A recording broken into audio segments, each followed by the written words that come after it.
भाई ये प्रोजेक्ट से इतना डरते क्यों? प्रोजेक्ट एक बहुत अच्छा ऑप्शन है जिनका नेट नहीं हो रहा है या जिनका जीआरएफ नहीं हो रहा है।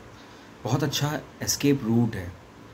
प्रोजेक्ट में एक्सपीरियंस तो मिलता ही है और साथ में आप क्या कर सकते हैं, पीएचडी एनरोलमेंट आपका आसान हो जाता है, आपके पास रेफरेंस हो जाते हैं, सोर्सेज हो जाते हैं। लेकिन हाँ, प्रोजेक्ट के बहुत सारे डीमेरिट भी हैं।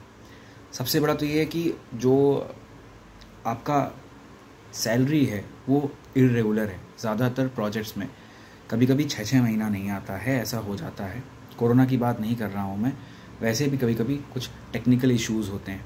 आपने रिपोर्ट सबमिट नहीं की तो वहाँ से वो जो रिलीज़ होना है पैसा वो नहीं रिलीज़ होगा। तो प्रोजेक्ट करें, अगर कुछ नहीं मिल रहा है तो प्रोजेक्ट बिल्कुल करें। इंस्टीट्यूट जो प्रोजेक्ट करवाते हैं वो सभी अच्छे होते हैं। प्रोजेक्ट इतनी आसानी से नहीं मिलता जैसे आप सोच रहे हैं।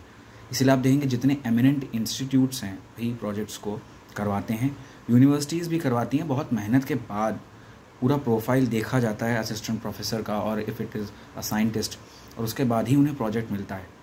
तो प्रोजेक्ट में आप जब काम करेंगे तो रियल जो पीएचडी में जितना इंटेंसिव वर्क नहीं होता है वो आपको प्रोजेक्ट में कई बार देखने को मिलता है।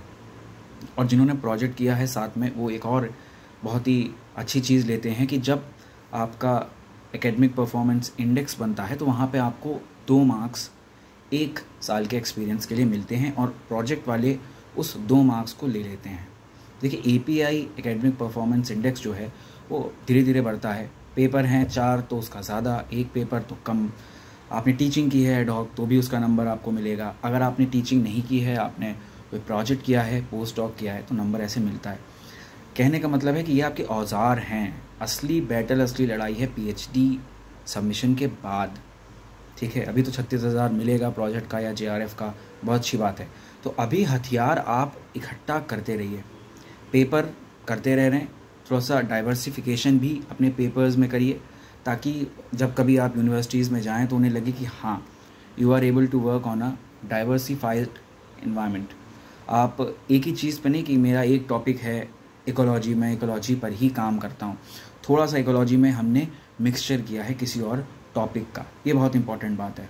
तो प्रोजेक्ट्स आप करिए, थोड़ा सा ड्यू पेमेंट हो जाता है लेकिन उसके बावजूद मैं सजेस्ट करूँगा बहुत अच्छा है। कुछ लोगों को बाहर जाने को भी मिलता है, इसमें पूरा खर्चा रहन सहन सब सरकारी होता है, बिल्कुल एक सरकारी अधिकारी की तरह आप जाइए।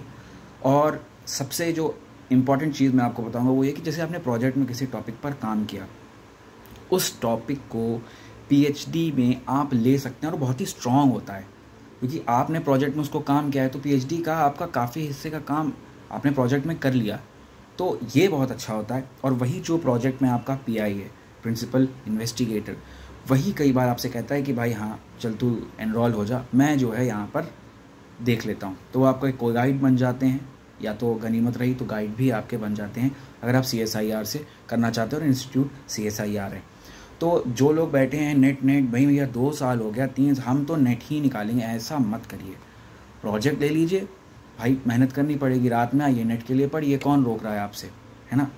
और मैं तो कहूँगा कि अगर आपने 2 अटैम्प्ट दिए हैं नेट के, नहीं हुआ नेट, तो मतलब स्टेक लिया आपने, ब्रेक लिया मास्टर्स के बाद, तो अब ब्रेक मत लीजिए, प्रोजेक्ट ज्वाइन करिए, एक्सपीरियंस लीजिए।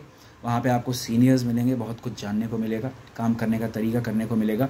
और ऐसा नहीं कि जिनका नेट या जेआरएफ नहीं है वो लाइफ में कुछ बन नहीं पाए, बहुत से लोग बने हैं, इसलिए बिल्कुल परेशान नहीं होना है। ये एक बहुत अच्छा रूट है और ये रास्ता आप लोग अगर चाहें तो अख्तियार कर सकते हैं। So that was all for today. Thank you and stay tuned.